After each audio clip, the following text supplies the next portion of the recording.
Salatullah, salamullah. Bismillahirrahmanirrahim. Assalamualaikum warahmatullahi wabarakatuh.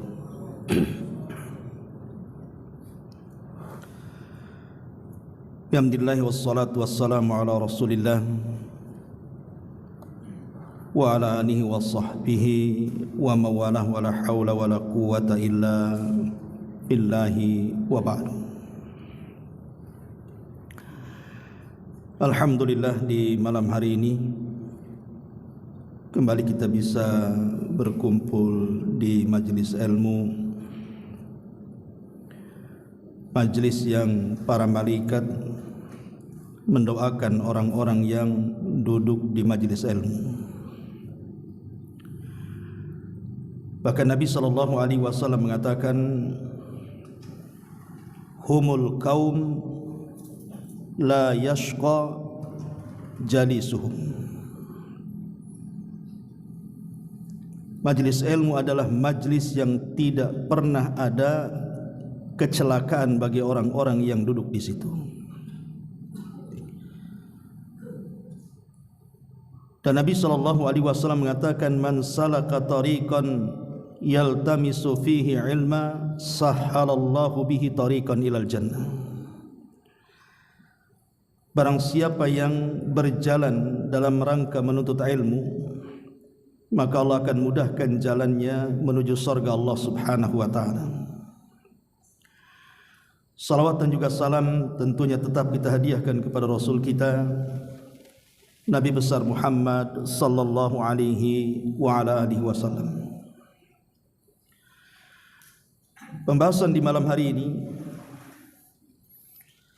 kita akan membahas sebuah ibadah yang sangat-sangat agung sekali, tapi banyak dilupakan manusia. Padahal ibadah ini tidak seperti ibadah salat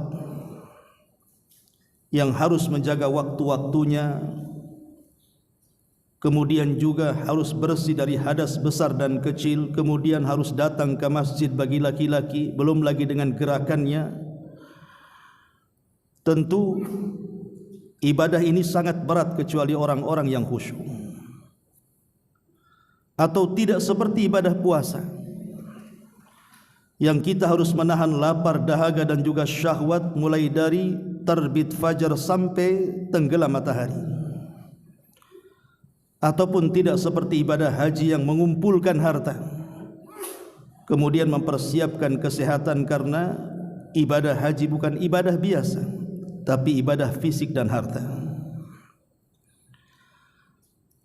Ibadah satu ini cukup memandang saja,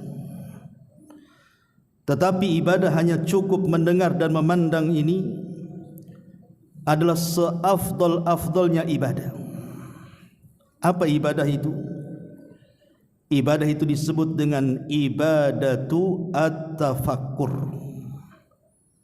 Ibadah yang disebut dengan tafakkur. Tafakkur itu artinya melihat tanda-tanda dan kuasa ciptaan Allah Subhanahu wa taala. Terkadang di antara kita apabila melihat ada bangunan yang mencakar ke langit, kita takjub, kok bisa mereka membangunnya. Apabila kita melihat pesawat yang terbaru, bagaimana bisa kemudian mereka merangkainya. Apabila kita melihat kapal, apalagi kapal pesiar yang luar biasa keindahannya, kita terkadang takjub luar biasa. Padahal bagi Allah itu kecil. Allah Subhanahu wa taala justru menciptakan sesuatu yang tidak bisa diciptakan manusia. Ada langit, ada bumi dan yang semacamnya. Tapi terkadang kita hanya takjub kepada ciptaan manusia dan kurang takjub dengan ciptaan Allah Subhanahu wa taala. Ini bahaya. Ma'asyiral muslimin yang dimuliakan Allah Subhanahu wa taala, ibadah tafakkur ini adalah ibadah para ulama. Dan ibadah ini adalah ibadah yang dipuji oleh Allah Subhanahu wa taala dalam Al-Qur'anul Karim, dan Allah mencela bagi orang-orang yang tidak melakukannya. Allah Subhanahu wa taala berfirman dalam surah Al-Imran ayat 190, Inna fi khalqis samawati wal ard wa ikhtilafil laili wan nahar la ayatin liulil albab alladzina yadhkuruna Allaha qiyaman wa qu'udan wa ala junubihim wa yatafakkaruna fi khalqis samawati wal ard rabbana ma khalaqta hadza batilan subhanaka faqina adzabannar. Sesungguhnya pada ciptaan langit dan bumi, kata Allah, dan adanya pergantian siang dan malam, terdapat tanda-tanda kuasa Allah bagi orang-orang yang berfikir. Lihat bagaimana Allah Subhanahu wa taala mengkhitab orang-orang yang berfikir, ulil albab, orang-orang yang punya pemikiran yang sehat. Siapa mereka? Yaitu orang-orang yang selalu berzikir mengingat Allah, baik dalam keadaan berdiri, duduk ataupun berbaring, dan mereka senantiasa merenungkan penciptaan langit dan bumi, dan mereka pun berkata, Ya Rabb, Engkau tidak pernah menciptakan itu semua sia-sia. Maha suci Engkau ya Rabb, maka lindungilah kami dari azab neraka.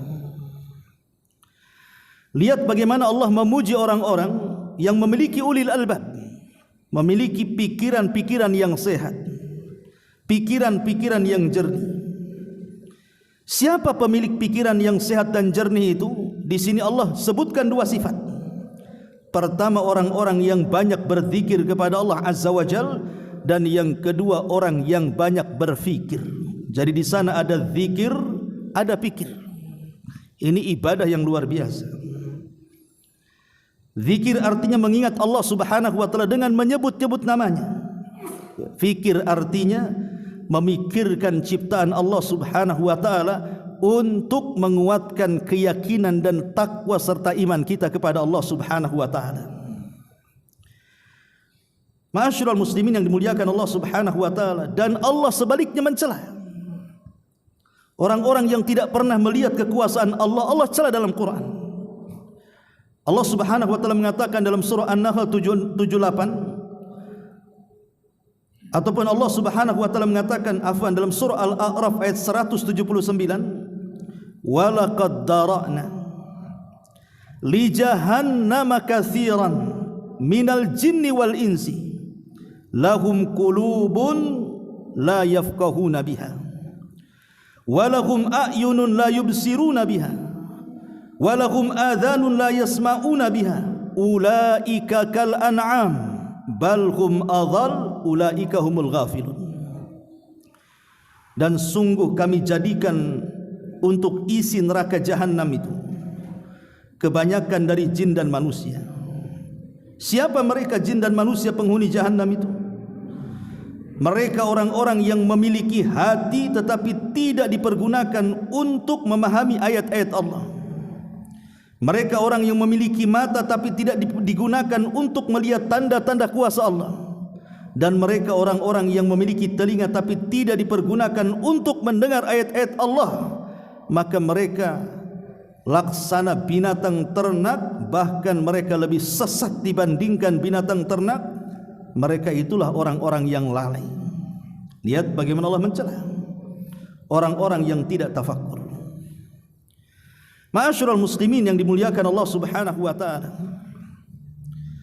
Allah Subhanahu wa taala sudah memberikan sarana kepada anggota badan kita ini untuk senantiasa tafakkur. Allah mengatakan dalam surah An-Nahl 78, wallahu akhrajakum min butuni ummahatikum la ta'lamuna syai'an wa ja'ala lakumus sam'a wal absara wal af'idata la'allakum tashkurun.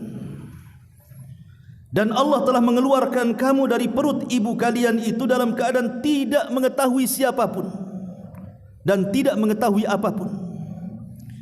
Kemudian Allah Subhanahu wa taala berikan kalian pendengaran, penglihatan dan juga hati agar kalian bersyukur. Lah bersyukurnya penglihatan, bersyukurnya pendengaran dan hati itu dengan cara apa? Tafakkur.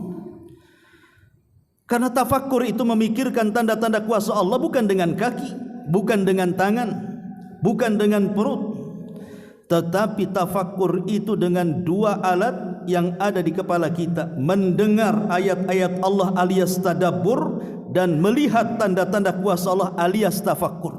Masuk ke dalam hati, barulah bertambah iman kita. Ma'asyiral muslimin yang dimuliakan Allah Azza wa Jalla, dijelaskan dalam sebuah hadis dari Atha bin Abi Rabah. Kata Atha bin Abi Rabah, dakhaltu ana wa Ubaid ibn Umar ala Aisyah radhiyallahu anha. Kata Atha, satu hari aku masuk bersama Ubaid ibn Umar menemui Ummul Mukminin Aisyah radhiyallahu anha. Faqala Ibnu Umar, berkatalah Ubaid ibn Umar ini, hadithina bi'ajabi syai'in ra'aitihi min Rasulillah sallallahu alaihi wasallam. Wahai Ummul Mukminin Aisyah, bisa enggak kau ceritakan sesuatu yang paling ajaib yang engkau lihat dari Nabi sallallahu alaihi wasallam? Fabakat, tiba-tiba Aisyah menangis. Kemudian Aisyah bercerita, qama lailatan minal layali, satu hari Nabi sallallahu alaihi wasallam hendak melaksanakan qiyamul lail. Faqala, maka Rasul mengatakan kepadaku, ya Aisyah, dharini ata'abbadu li Rabbi. Wahai Aisyah, untuk malam ini biarkan suamimu berikan waktu untuk khusus beribadah kepada Allah Azza wa Jalla. Qalat, maka Aisyah mengatakan, wallahi inni la uhibbu qurbak wa uhibbu ma yasurruk. Demi Allah wahai Rasul, aku sangat mencintai untuk tetap dekat dengan badanmu, dan aku juga sangat mencintai apa yang kau sukai. Qalat, maka Aisyah menceritakan, faqama fatatahhar, maka Rasul pun kemudian pergi, kemudian mengambil air wudu. Thumma qama yusalli, kemudian Rasul salat malam. Falam yazal yabki, dalam salat itu mulai ba'da isya sampai mendekati fajar, Rasul terus menangis, tidak berhenti dengan tangisannya, sampai-sampai bekas sujudnya penuh dengan tangisan Nabi sallallahu alaihi wasallam. Maka kemudian di waktu fajar Nabi sallallahu alaihi wasallam berangkat untuk salat fajar bersama kaum muslimin di Masjid Nabawi. Maka Bilal pun kemudian mengumandangkan azan. Setelah salat subuh, Bilal melihat ada bekas-bekas tangisan Nabi sallallahu alaihi wasallam. Qala, maka Bilal berkata, ya Rasulullah, lima tabki wa qad ghafara Allahu laka ma taqaddama min dhanbika wa ma ta'akhkhar. Rasul, kenapa engkau menangis? Bukankah Allah telah mengampuni dosamu yang telah, yang sedang dan yang akan datang? Apa yang kau tangisi lagi? Maka Nabi SAW mengatakan, afala akunu abdan syakur. Ya Bilal, salahkah aku menjadi hamba yang bersyukur? Laqad nazalat alayya lailatu ayat, semalam turun ayat kepadaku wahai Bilal. Wailun liman qara'aha walam yatafakkar ma fiha. Celaka bagi orang yang membacanya tapi dia tidak mau tafakkur dengan ayat itu. Celaka bagi orang yang membacanya tapi dia tidak mau tafakkur dengan ayat itu. Kemudian Bilal mengatakan, ya Rasulullah, ayat apa itu? Seperti apa bunyinya? Maka Nabi SAW membacakan surah Al-Imran yang tadi saya baca, inna fi khalqis samawati wal ardh wa ikhtilafil laili wan nahar la ayatin li ulil albab alladzina yadhkuruna Allaha qiyaman wa qu'udan wa ala junubihim wa yatafakkaruna fi khalqis samawati wal ardh rabbana ma khalaqta hadza batilan subhanaka faqina adzabannar. Sungguh pada ciptaan langit dan bumi pergantian siang dan malam terdapat tanda-tanda bagi orang yang berfikir. Orang-orang yang senantiasa berzikir mengingat Allah, baik dalam keadaan berdiri, duduk ataupun berbaring, mereka merenungkan ciptaan langit dan bumi, dan mereka berdoa, ya Rabb, tidaklah Engkau ciptakan semua ini sia-sia. Maha suci Engkau, maka lindungilah kami dari azab neraka, ya Rabb. Lihat bagaimana ma'asyiral muslimin yang dimuliakan Allah Subhanahu wa taala. Nabi sallallahu alaihi wasallam senantiasa tafakkur, menangis setiap malam hanya melihat ciptaan Allah Subhanahu wa taala. Itulah ibadah yang sangat agung sekali yang kita akan jelaskan. Bahkan para ulama mengatakan, seperti yang dikatakan Umar bin Abdul Aziz rahimahullahu taala, al-kalamu bi dzikrillahi hasanun wal fiqratu fi ni'amillahi afdalul ibadat.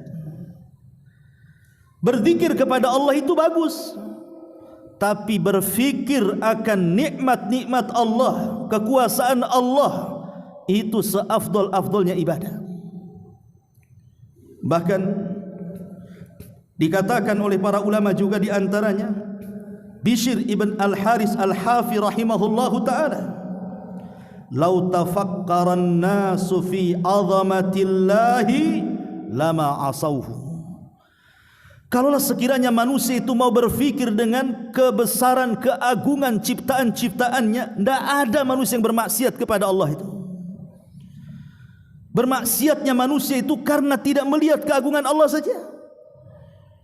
Makanya lihat bagaimana ibadah tafakur ini bisa menambah iman dan keyakinan kita kepada Rabb kita. Bahkan dikatakan oleh Abu Sulaiman Ad-Darani rahimahullahu ta'ala, "Inni la akhruju min manzili fama yaqa'u basari ala syai'in illa ra'aitu lillahi ala fihi ni'mah."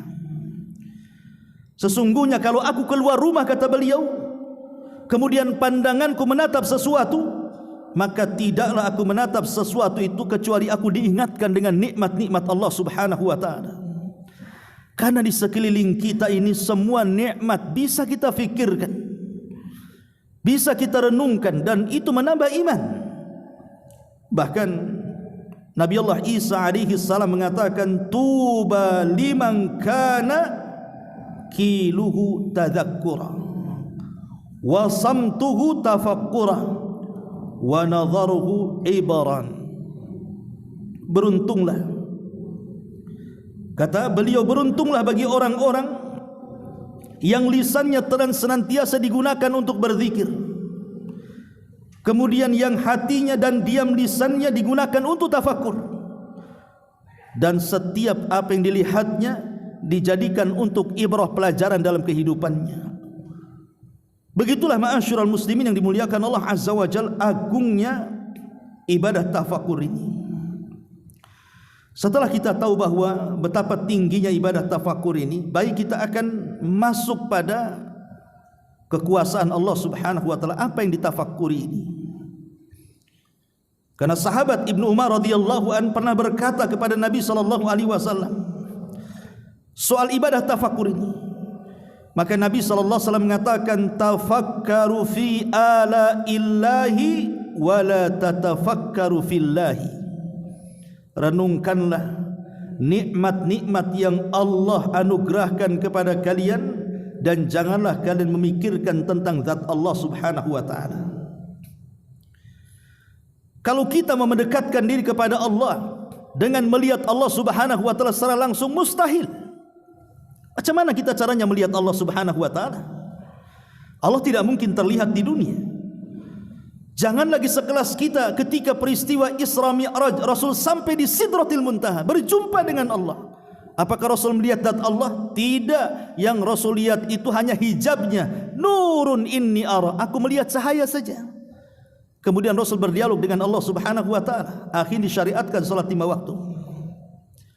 Begitu juga Nabi Musa alaihi salatu wasalam yang meminta untuk memandang zat Allah Subhanahu wa taala. Allah katakan, "Lantarani, engkau tidak bisa melihatku. Tapi kalau kau maksa wahai Musa, lihat gunung batu itu." Aku akan menampakkan diriku kepada gunung batu. Kalau gunung batu itu tidak bergeming, engkau bisa melihatku. Falamma tajalla rabbuhu lil jabal, ketika Allah betul-betul menampakkan kepada gunung itu, ja'alahu dakka, gunung itu hancur berkeping-keping. Wasara Musa sa'iqa, dampaknya Musa pun pingsan. Ketika Musa siuman, Musa mengatakan, tubtu ilaika ya Rabb, aku bertobat kepadamu ya Rabb, aku tidak akan meminta melihatmu lagi. Di dunia manusia tidak bisa melihat Allah. Lalu bagaimana caranya kita kemudian yakin adanya Allah Subhanahu wa taala sementara kita tidak bisa melihat Allah Subhanahu wa taala? Satu-satunya hanyalah dengan cara ibadatut tafakkur. Kita lihat di sekeliling kita. Kita lihat langit, bumi dan segala isinya. Itu menunjukkan wujudnya Allah Subhanahu wa taala. Makanya ibadah tafakkur ini ibadah yang sangat agung karena mendekatkan diri kepada Allah, ma'rifatullah, bagaimana cara mengenal Allah yang sesungguhnya. Karena itu sesuai dengan fitrah dan akal manusia. Ma'asyiral muslimin yang dimuliakan Allah Subhanahu wa taala. Kita tahu bahwa ciptaan Allah Subhanahu wa taala yang pertama adalah Arsyur Rahman. Ada 4 penciptaan Allah yang pertama-tama diciptakan Allah Subhanahu wa taala. Pertama arsy, yang kedua air, yang ketiga qalam, dan yang keempat lauhil mahfud. Inilah awal-awal Allah menciptakan makhluknya. Dalam sebuah hadis, ketika ada beberapa penduduk Yaman datang kepada Nabi SAW. Jadi ketika Amul Wufud itu hari di mana banyak kabilah-kabilah Arab datang kepada Nabi SAW untuk masuk Islam. Lah salah satunya datang kabilah dari Yaman. Kemudian bertanya kepada Nabi SAW tentang di mana Allah sebelum Allah menciptakan alam semesta ini.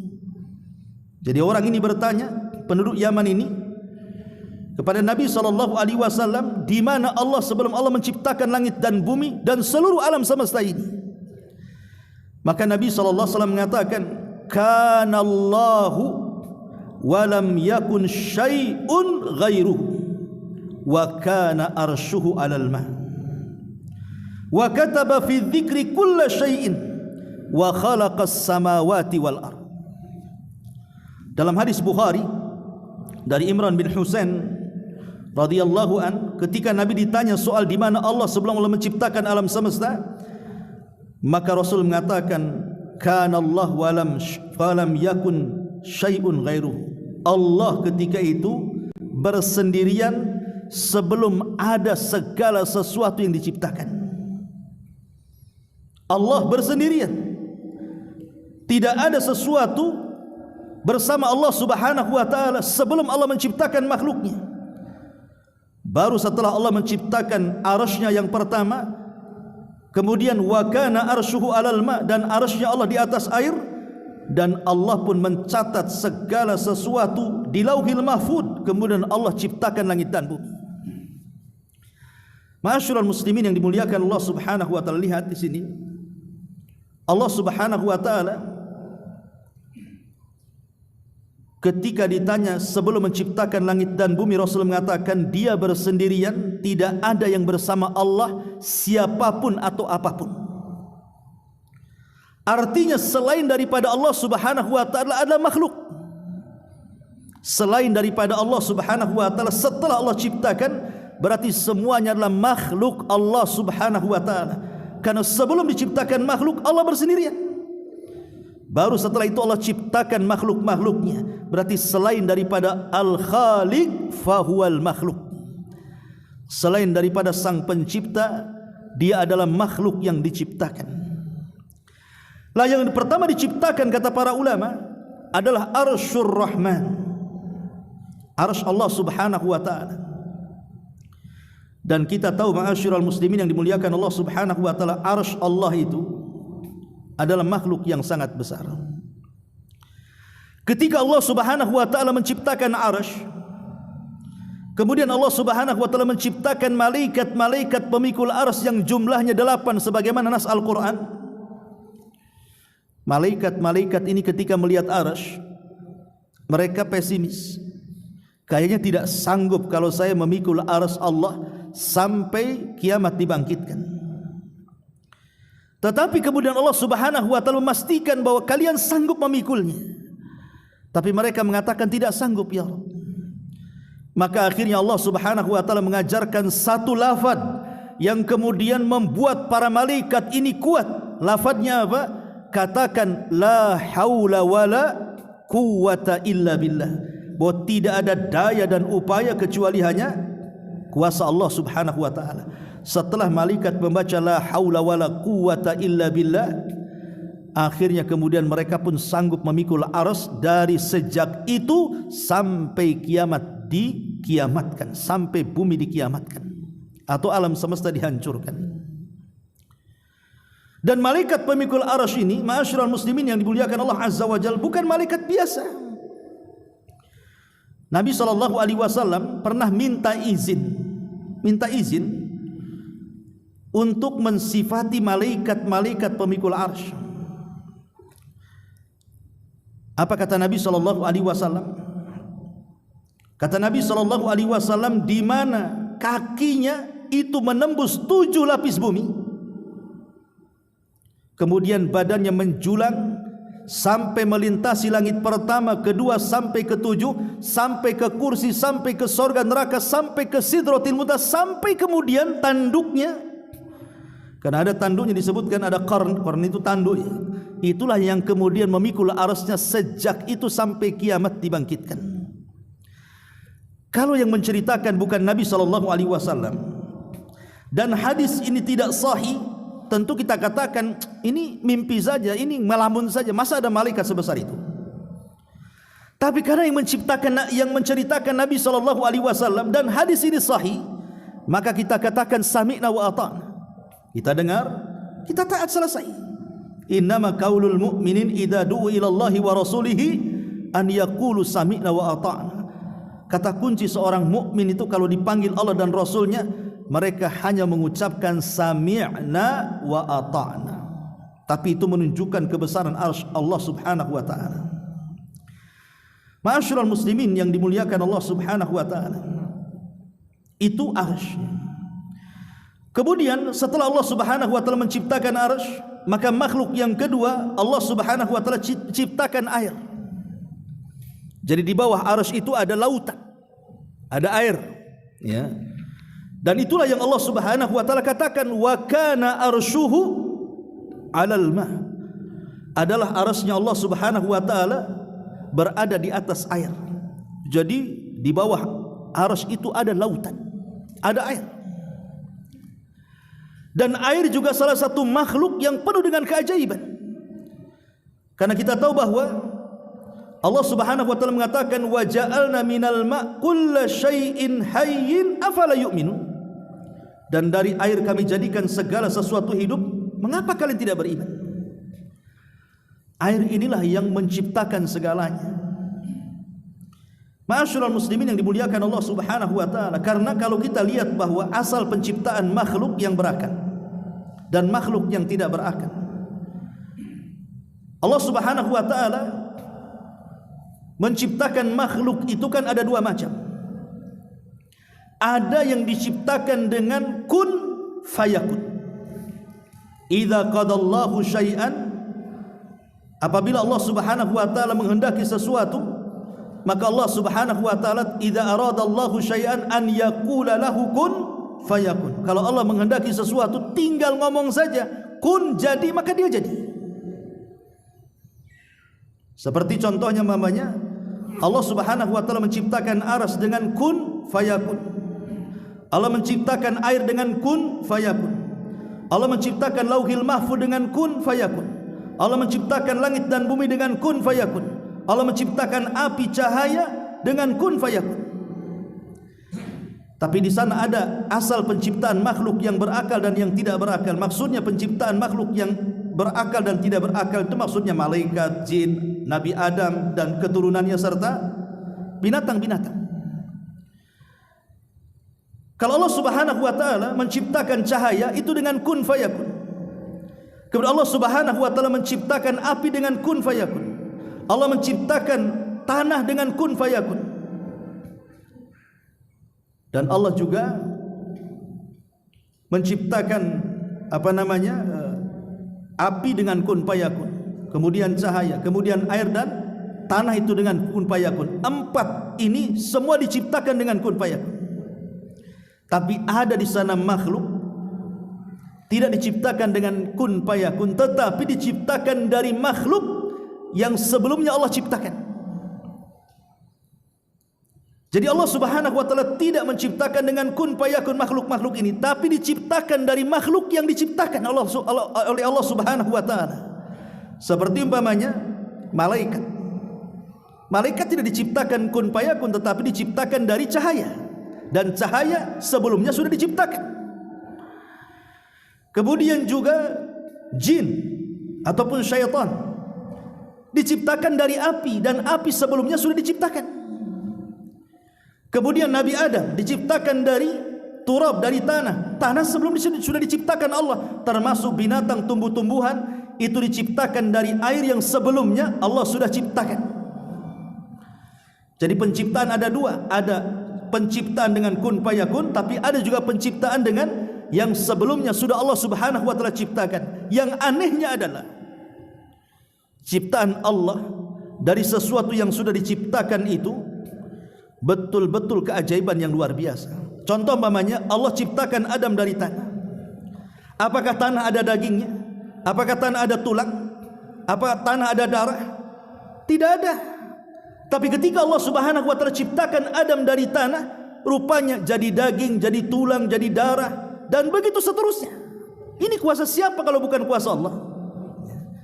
Ma'asyiral muslimin yang dimuliakan Allah Azza wa Jalla, kembali kepada penciptaan pertama, aras kemudian air. Dan luar biasa keajaiban air saya katakan tadi, karena kalau kita memikirkan air itu, boleh jadi keimanan kita akan meningkat. Tapi kalau kita melihat air kadang-kadang hanya dilihat begitu saja, bukan keajaibannya yang kita pikirkan. Ma'asyiral muslimin yang dimuliakan Allah Azza wa Jalla, contoh saja Allah mengatakan dalam surah Al-Waqiah 68, afara'aitumul ma'a alladhi tashrabun a antum anzaltumuhu minal muzni am nahnul munzilun. Maka terangkanlah kepadaku tentang air yang kamu minum itu. Kamukah yang menurunkannya, atau kamikah atau kamikah kata Allah yang telah menurunkan air itu kemudian disimpannya di bumi? Kalau Allah Subhanahu wa taala mau ketika hujan itu air itu masuk ke dalam bumi, boleh jadi kemungkinan kita tidak dapat air kan? Tapi Allah Subhanahu wa taala simpan di bumi-bumi itu. Terkadang kita hanya gali sumur 2-3 meter, 10 atau 12 meter, rupanya sudah ada air. Siapa yang menyimpannya kalau bukan Allah Subhanahu wa taala? Ini kan kuasa namanya. Makhluk tidak bisa melakukan seperti itu kecuali Allah Subhanahu wa taala. Belum lagi kemudian bumi yang gersang, kering kelontang, pecah dan belah di mana-mana. Ketika turun hujan, tiba-tiba tumbuh berbagai macam tumbuh-tumbuhan dan rumputan. Siapa yang menumbuhkannya kalau bukan Allah Subhanahu wa taala? Lah harusnya ini kan kita berpikir di situ. Berarti di situ menunjukkan wujudnya Allah Subhanahu wa taala. Kemudian setelah itu Allah Subhanahu wa taala menciptakan Lauhil Mahfuz dan Qalam. Apa Lauhil Mahfuz itu? Ada riwayat yang mengatakan, tapi riwayat ini dilemahkan para ulama dan termasuk Israiliyat, bahwa Lauhil Mahfuz itu adalah dahinya Israfil. Ada riwayat Anas bin Malik dari kisah Israiliyat, Lauhil Mahfuz itu dahinya malaikat Israfil. Jadi Allah mencatat di dahinya malaikat Israfil itu. Tapi Al-Imam Ibnul Mundir dan yang lainnya mengatakan tidak. Ya, lauh itu artinya papan, ma'ruf. Dan Allah Subhanahu wa taala menulis segala sesuatu di papan itu, sebagaimana Allah Subhanahu wa taala menulis dalam hadis Nabi sallallahu alaihi wasallam, innallaha qaddara maqadiral khalaiq qabla an yakhluqas samawati bi 50,000 sanah wa arshuhu 'alal ma. Sesungguhnya Allah telah mencatat di Lauhil Mahfuz itu takdir-takdir seluruh makhluknya sebelum Allah menciptakan langit dan bumi. Jadi Allah sudah mencatat semua dan segala sesuatu yang akan terjadi di alam semesta ini. Sampai ketika Allah Subhanahu wa taala menyuruh qalam untuk mencatat di Lauhil Mahfuz itu, tintanya sudah kering dan pena pun sudah terangkat. Maknanya sesuatu yang ditulis Lauhil Mahfuz tidak mungkin berubah sampai kiamat. Dan itulah penciptaan pertama kali yang diciptakan Allah, Arasy, air, qalam dan Lauhil Mahfuz. Baru setelah itu Allah Subhanahu wa taala menciptakan langit dan bumi dengan berbagai macam isinya. Ma'asyiral muslimin yang dimuliakan Allah Subhanahu wa taala, tentu ayat yang kita baca di awal tadi, surah Al-Imran tadi, kita disuruh untuk berfikir soal langit dan bumi. Allah Subhanahu wa taala berfirman di dalam Al-Qur'anul Karim, awalam yaral ladzina kafaru anna as-samawati wal arda kanata ratqan fafataknahuma. Dan apakah orang-orang kafir tidak mengetahui bahwasannya langit dan bumi itu dahulu menyatu, kemudian kami pisahkan di antara keduanya. Mungkin Anda yang pernah belajar fisika, ada namanya teori Big Bang. Terkenal teori Big Bang. Kehancuran yang memisahkan langit dan bumi. Jadi sebelum teori ini muncul, Al-Quran sudah bicara soal Big Bang. Jadi dulu itu langit dan bumi menyatu. Baru kemudian Allah Subhanahu wa taala buat ledakan, baru kemudian terpisah, ada langit dan ada bumi. Dan ini kuasa Allah Subhanahu wa taala. Ma'asyiral muslimin yang dimuliakan Allah Azza wa Jalla, disebutkan dalam sebuah hadis yang dikeluarkan Imam Muslim, khalaqallahu azza wa jalla al-turbata yawma sabti wa khalaqa fiha al-jibal yawma al-ahadi wa khalaqa asy-syajara yawma al-itsnaini wa khalaqa al-makruh yawma ats-tsulatsa wa khalaqa an-nur yawma arbi'a wa batha fiha ad-dawab yawman yawmal khamis wa khalaqa adam ba'dal asri min yaumil jum'ah fi akhiril khalqi fi akhiris sa'ati min sa'atil jum'ah fi ma bainal asri ila laili. Allah Subhanahu wa taala menciptakan tanah pada hari Sabtu. Kemudian Allah Subhanahu wa taala menciptakan gunung pada hari Ahad. Kemudian Allah menciptakan pepohonan pada hari Senin. Kemudian Allah menciptakan yang dibenci pada hari Selasa. Kemudian Allah menciptakan cahaya pada hari Rabu. Kemudian Allah menciptakan, memperkembangbiakkan hewan-hewan pada hari Kamis. Dan Allah menciptakan Adam alaihi salatu wassalam setelah asar di hari Jumat, pada akhir ciptaan di saat akhir hari Jumat antara asar sampai datang malam. Bagaimana Allah Subhanahu wa taala dengan kuasanya, ikhwatu fiddin, setelah menciptakan langit dan bumi, Allah kemudian mengisi baik yang ada di langit atau di bumi dengan berbagai macam makhluk, yang itu semua bisa gunakan untuk tafakur. Kalau kita memandang ke langit, di sana ada matahari. Bagaimana Allah Subhanahu wa taala menciptakan matahari itu tepat di porosnya, yang kalau seandainya matahari itu keluar dari porosnya mendekat ke bumi, terbakarlah bumi. Yang kalau seandainya matahari itu menjauh dari bumi, dari porosnya, maka bekulah bumi. Tapi Allah Subhanahu wa taala tetapkan matahari pada porosnya sehingga tidak membuat bumi terbakar dan tidak membuat bumi beku. Ini kuasa siapa? Kalau bukan kuasa Allah Subhanahu wa taala. Bergeser sedikit saja dari porosnya mendekat bumi, sudah terbakar bumi ini. Menjauh sedikit saja dari bumi, bekulah bumi. Kalau bukan karena kuasa Allah, kuasa siapa? Manusia tidak bisa melakukannya, tapi Allah Subhanahu wa taala sanggup melakukannya. Itulah menunjukkan wujudnya Allah Subhanahu wa taala. Belum lagi perpindahan malam dan siang, belum lagi ketika malam kita melihat bulan yang luar biasa dan bertaburnya bintang di mana-mana. Bukan tidak ada fungsinya, sebagaimana tadi Allah mengatakan, ma khalaqta hadza batila, Engkau tidak menciptakan sia-sia semuanya. Semua ada faedahnya. Seperti Allah Subhanahu wa taala menceritakan tentang bintang. Bintang itu banyak faedahnya.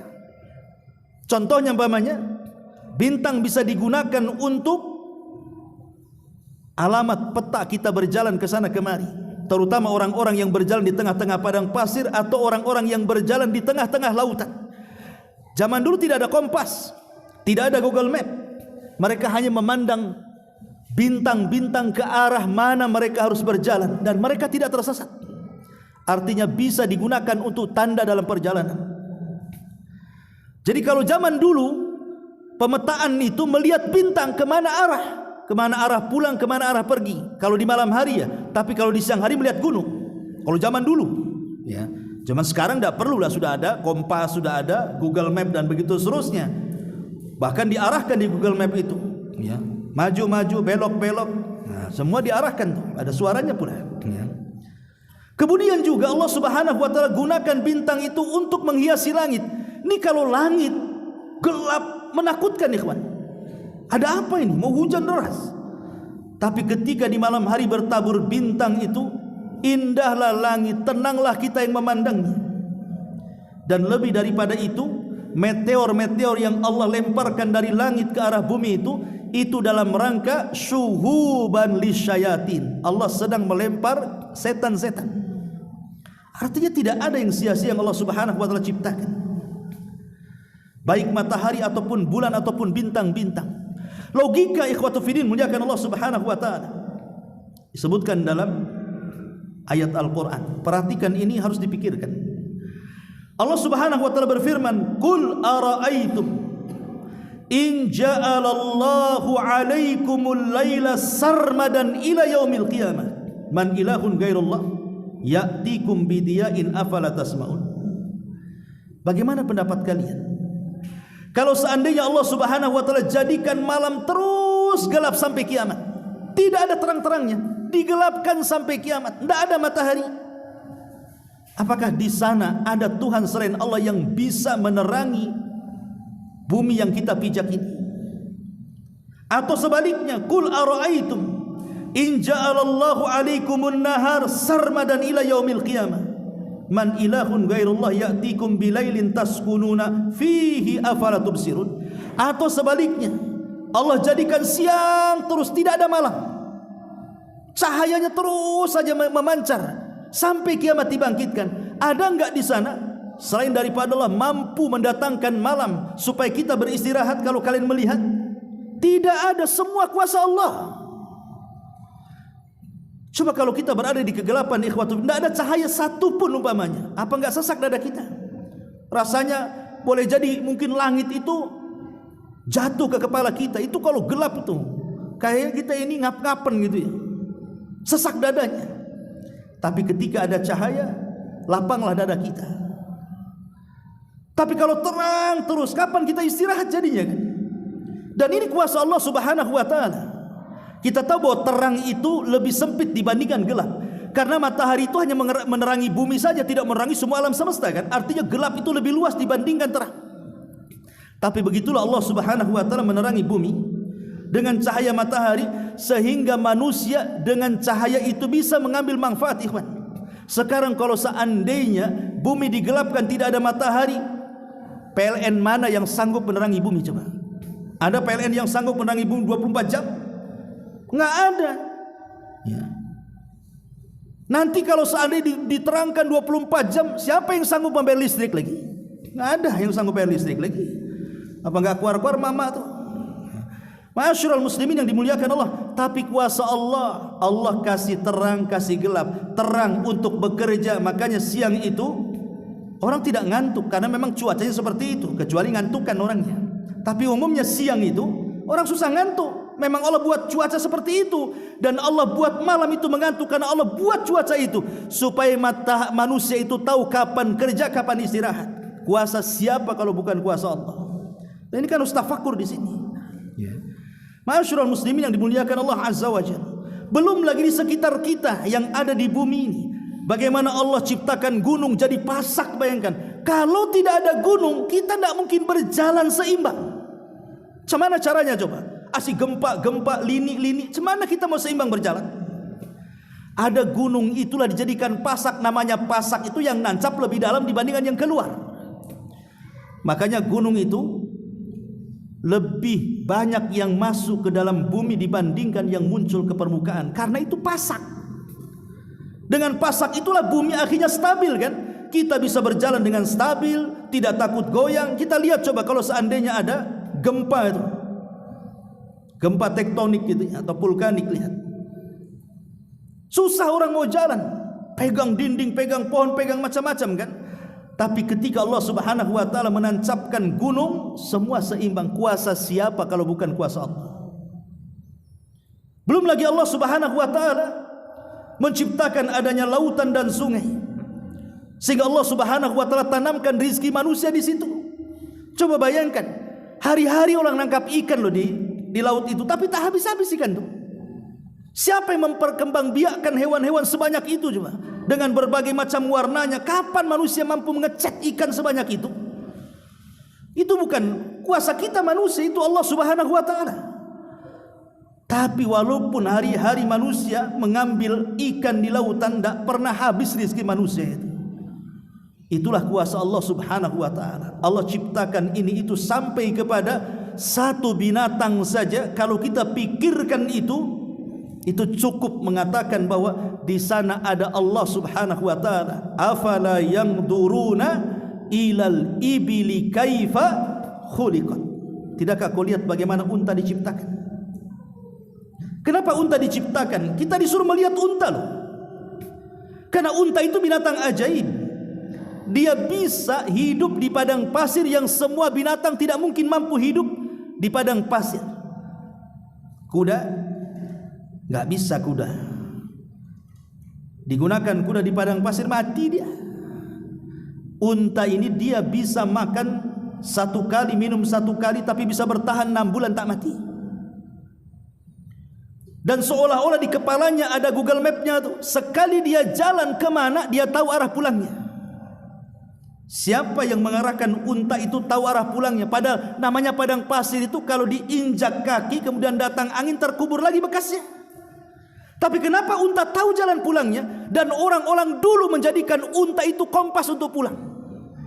Jadi kalau kenapa mereka menggunakan unta? Karena dikhawatirkan mereka tak bisa pulang kalau menggunakan binatang lain. Karena binatang lain tak tahu cara pulangnya. Tapi unta tahu. Siapa yang menanam kompas di kepalanya coba? Google Map-nya dari kepalanya itu. Kok dia tahu coba? Nah, ini kan kuasa Allah semuanya. Ma'asyiral muslimin yang dimuliakan Allah. Jadi kalau kita melihat di sekeliling kita itu, semua makhluk itu bisa dijadikan untuk tafakkur. Tafakkur. Apalagi di langit kan begitu. Di sana ada Baitul Ma'mur. Tahu Baitul Ma'mur? Tempat tawafnya para malaikat. Yang satu hari kata Nabi SAW 70.000 malaikat masuk di Baitul Ma'mur tawaf. Kemudian setelah tawaf pergi entah kemana. Dan besoknya masuk lagi 70.000 malaikat. Bukan malaikat yang kemarin, tapi malaikat yang baru. Besoknya malaikat yang baru dengan jumlah yang sama. Siapa yang bisa menjumlah malaikat sebanyak itu? Wa ma ya'lamu junuda rabbika illahu wa ma huwa illa dzikra lil bashar. Tidak ada yang tahu jumlah malaikat kecuali Allah, kata Allah. Di sana ada Baitul Uzza, tempat Al-Quran disimpan. Ketika Allah mengatakan inna anzalnahu fi lailatul qadar, sesungguhnya kami turunkan Al-Quran di malam Lailatul Qadar. Ada yang mengatakan maksudnya Allah turunkan 30 juz dari Lauhil Mahfud kemudian diletakkan di Baitul Uzza di langit pertama. Baitul Ma'mur letaknya di atas langit ke-7. Adapun Baitul Uzza letaknya di langit pertama. Ini sejajar antara Baitul Ma'mur, Baitul Uzza dan Ka'bah. Itu sama tuh. Ya. Jadi kalau Baitul Ma'mur jatuh itu nimpa Ka'bah tuh. Karena dua-duanya tempat ibadahnya manusia dan malaikat. Kalau Baitul Ma'mur tawafnya malaikat, kalau Ka'bah tawafnya manusia. Dan Baitul Uzza itu tempat tersimpannya Al-Quran di situ. Baru setelah 30 juz diletakkan di Baitul Uzza, barulah Allah turunkan Al-Quran ayat demi ayat ke bumi kepada Nabi SAW selama 23 tahun. Baru rampung 30 juz. Dan banyak di sana ada kursi yang merupakan tempat pijakan kaki Allah Subhanahu wa taala. Dan itu semua kebesaran Allah Azza wa Jalla, sampai Rasul mengatakan kalau ingin tahu besarnya arsy Allah Subhanahu wa taala, kata Nabi SAW, lihatlah kalau seandainya bumi ini dibandingkan dengan besarnya langit, maka seperti cincin dilempar ke padang pasir. Cincin buminya, padang pasir itu langitnya. Kalau kita padukan langit dan juga bumi, kemudian dibandingkan dengan kursi, sama seperti cincin dilempar ke padang pasir. Langit bumi itu cincinnya, kursinya Allah itu padang pasirnya. Kalau semua disatukan, kursi, langit, bumi dan alam semesta, dibandingkan dengan arsy Allah, itu sama dengan cincin dilempar ke padang pasir. Padang pasir itu arsy-nya, cincin itulah kursinya, langitnya, buminya dan segala isinya. Berarti yang menciptakannya lebih daripada itu Allahu Akbar. Allah lebih besar daripada makhluknya. Jadi kalimat Allahu Akbar itu bukan kalimat biasa, karena memang Allah maha besar dari seluruh makhluk-makhluknya. Ma'asyiral muslimin yang dimuliakan Allah Azza wa Jalla, tentu kalau kita mau merenungkan betapa banyak, jangan jauh-jauh. Antum ngaca di cermin, apa kata Allah? Wa fi anfusikum afala tubsirun. Pada badan kalian itu ada tanda kuasa Allah di situ. Ada Allah di situ. Enggak usah jauh-jauh melihat langit, bumi, gunung, lautan, hutan, tidak perlu. Cukup kita ngaca, perhatikan badan kita. Bagaimana Allah letakkan mata di sini, bagaimana Allah letakkan telinga di sini, bagaimana Allah letakkan tangan, kemudian diberi 5 jari. Kemudian pandangan pula sama, penglihatan pula sama. Bagaimana hidung di sini, kenapa lubangnya dari bawah tidak ke atas? Coba kita pikirkan, coba kalau mata diletakkan di perut, perut pula diletakkan di kepala, tangan pula diletakkan di kaki, ini bentuk manusia kayak apa tuh jadinya? Tapi Allah katakan laqad khalaqnal insana fi ahsani taqwim. Allah telah ciptakan manusia dengan sebaik-baik bentuk manusia, walaupun berjalan dengan kedua kaki bisa tegap, tidak membungkuk. Tidak ada satupun binatang yang sanggup berjalan seperti manusia dengan kedua kakinya bisa tegap, tidak bungkuk. Mana coba sebutkan binatangnya? Dari ribuan binatang loh yang ada gitu, tidak ada yang sanggup berjalan seperti manusia seimbang. Ular, cacing, mana ada dia tegak, jadi pensil dia tegak, jalan dengan perut dia. Binatang 4 kaki membungkuk, okelah kerak, monyet dan yang semacamnya, tegap dia, enggak juga, bungkuk juga dia. Sebutkan, enggak ada yang seperti manusia. Itulah Allah katakan laqad khalaqnal insana fi ahsani taqwim. Kuasa siapa ini kalau bukan kuasa Allah? Lah itulah tafakur di situ namanya.